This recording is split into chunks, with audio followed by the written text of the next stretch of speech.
Yo, what is going on, Senpai Squad? Welcome back to a brand new video, and today we've got the review for Boruto episode 92, and as always we're going to kick things off by having a look at what you guys made of the episode. So on the weekly community poll, you guys rated this. Out of 115 of you, 58% of you said that this episode was amazing. And now my opinion, I feel like I could say good, but I could say amazing because it was a really good wind down to the arc.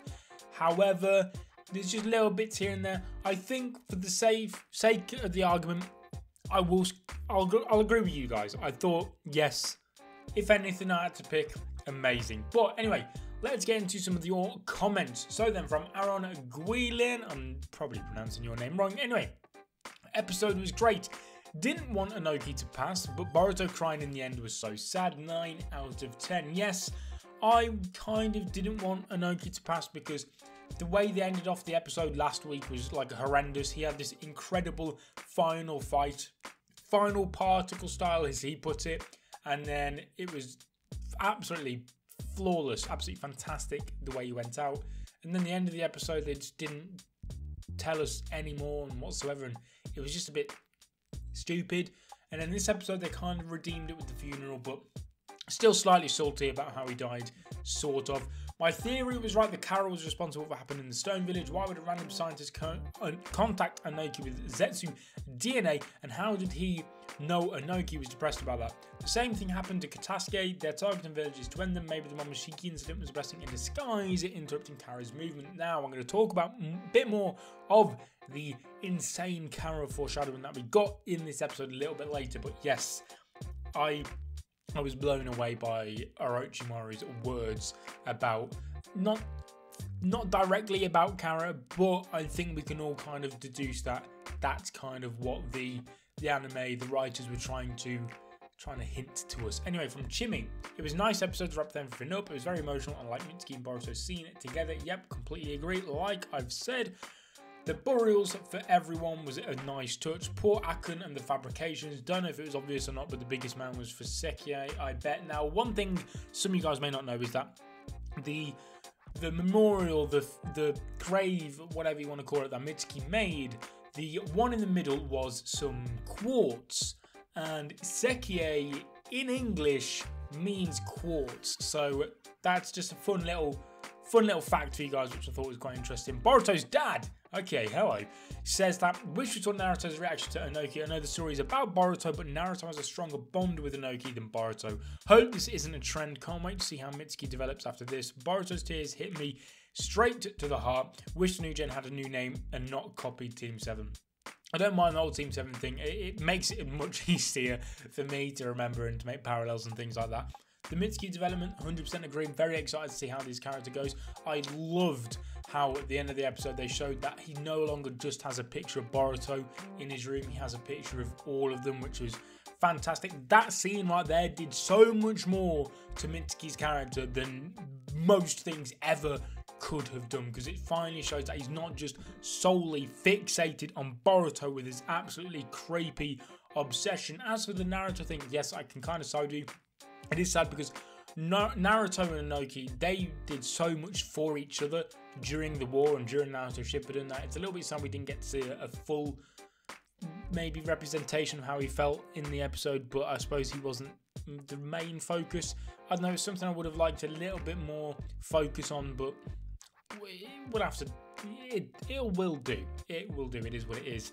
And then we've got holy shit, I cried. Sums it up basically. Anyway, let's get into some of my thoughts on this episode. Nothing other than what I've briefly gone over from you guys. I don't think there's really a huge deal for me to actually go into depth about, because it was a very heartwarming episode, but it was very slice of lifey. And the slice of life ones, as good as they are, they're kind of like a reviewer's worst nightmare, because there's not that much to talk about, unfortunately. But one thing which I want to start this off with is Inojin and Akun right at the beginning of the episode. Now, we know Akun died. We know Inojin and Akun had this very short but sweet relationship, and we saw that Inojin was drawing Akun. Now, I think / hope one of the two. I hope it is the case that Akun will be Enojin's Super Beast Scroll, or one part of his Super Beast Scroll technique, because at the minute it's very similar to size, just coloured, and that's fine, but it's still, maybe could be a bit more unique. And I think if he could use Akun as his Super Beast Scroll technique, that would be huge for his character. It'd be great for us because we all love Akun. He was fantastic, and it would mean that this arc has even more significance in the long run than it already does. Also during this episode, Sarada, Boruto, I imagine Mitsuki, and I suppose Moegi's team, Shikadai and all that, lost their rank of Genin for like half an episode. It was a bit pointless. I could understand at first during the episode, I was like, okay, this is really interesting because they've lost the Genin ranking. And I thought maybe, just maybe at some point in the near future, we could get a Genin exam retake with these two teams. And I thought that would be absolutely fantastic. Now, if you're a My Hero Academia fan, I think something like this happened in the story where, whether it be in the manga or in the anime, I'm not too sure if the anime's got to that point, but there was an exam, I think it was a provisional license exam. Some people failed it, so they had to kind of have to retake it again in their own time, and it was a bit different. I would have liked it if something like that happened with those two teams, where they had to retake the Genin exam, but it was slightly different because it was only two teams. Just my opinion, but it is what it is. We'll have to make do with it. I did think it was a bit pointless, but maybe that's just me. Now then, the Kara foreshadowing from Orochimaru. That scene with Orochimaru and Log in general was just fantastic. Now, all of the evidence pointing towards what happened in the village, the scientist, everything has gone. Absolutely just vanished.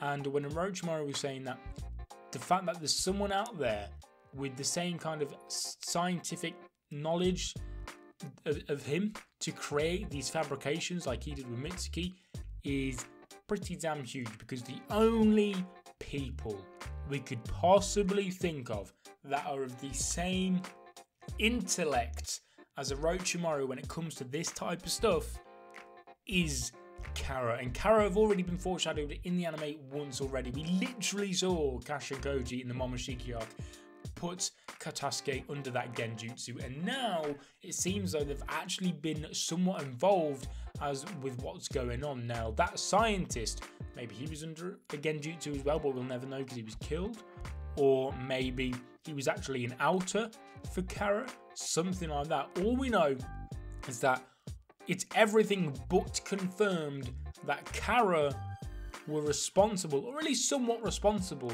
for what went down, and Orochimaru was definitely hinting towards that. And it's a little bit of foreshadowing. It's not as heavy as it was with Kashin Koji putting Katasuke under the Genjutsu, but it's little lines like this which the manga lacks. So more of this is the better, in my opinion, because with Boruto manga being monthly, a lot of the foreshadowing is kind of cut out. For example, Kara's introduction in the manga was literally instant. We heard about them, and then literally like a few pages later, we meet them. So they're taking the slightly slower approach in the anime, and personally, I'm fine with it. I think it builds Kara up much more. I think as we get further on, it'll start to become more apparent what Kara is. Maybe we'll even hear the name once. That would be, I can imagine the community would absolutely blow up on that day.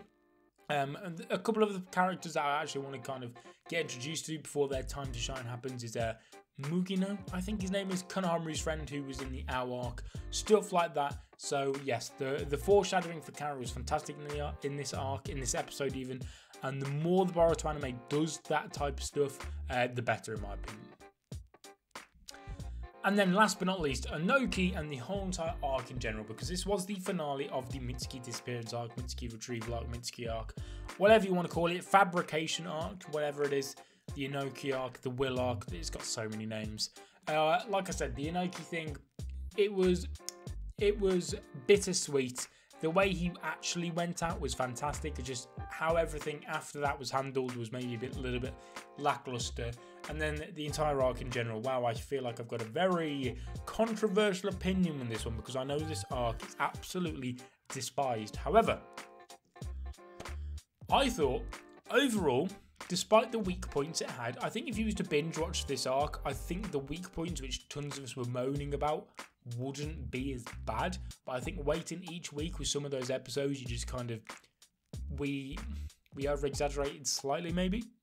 I admit, I for one definitely over-exaggerated. I jumped to conclusions way too soon. But overall, this arc, in my opinion, was fantastic. In regards to the Boruto anime, I don't think it's like a legendary arc. Like, I'm not going to say Chimera Ant arc versus the Mitsuki disappearance arc. You know, no, none of that at all.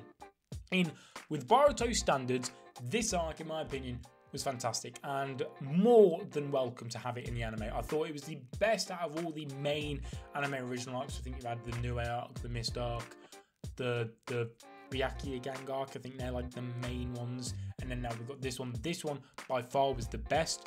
And I think it's better than the Magina Bandits arc, because the Magina Bandits arc, apart from the very last bit of it with Kara, it's very, very forgettable in my opinion.